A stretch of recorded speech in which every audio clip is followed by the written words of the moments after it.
Coast News. On this Labor Day holiday, the college town of Isla Vista is seeing the return of more students, and those students will soon find more campus police and sheriff's deputies.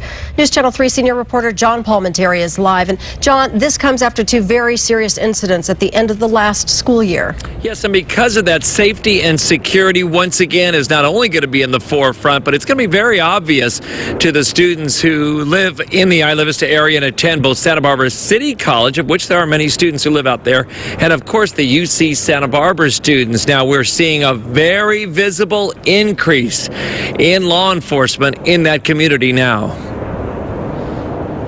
We're seeing a lot more officers being able to respond to calls for service when people need help or they need assistance. We're there a lot quicker. We have more ability to do that. There are several new efforts underway to improve the safety and security in Isla Vista. More officers, some from outside agencies, are on patrol. The goal is that we want people to feel safe. If they're in Isla Vista or on campus, that they turn around and if they need help or they need something, there's somebody there to help them right away.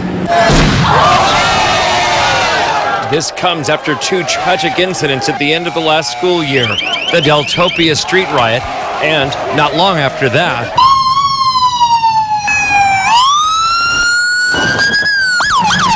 22-year-old Elliot Roger went on a mass stabbing and shooting murder spree that took 7 lives, including his own, and left 13 people wounded. More campus police from other schools were quickly seen in Isla Vista on patrols, and the high visibility continues. With the school year already underway for Santa Barbara City College, which has a number of students that live in the Isla Vista area, then in the next few weeks, the return of the UC Santa Barbara students, we're told there will be a noticeable increase in law enforcement units in the Isla Vista area. Santa Barbara City College students just received a video message from their president reminding them about their conduct. Because our reputation and our focus is entirely on them as student scholars.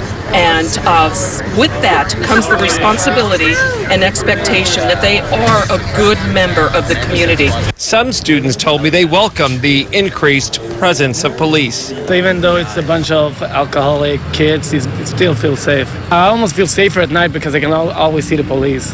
Yeah, they have numbers and stuff. They have like posters around that like say, if you have trouble, call this number.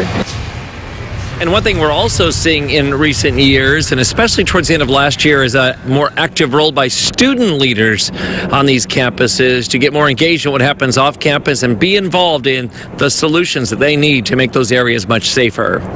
In Santa Barbara, I'm John Palmentary. All right, thank you, John.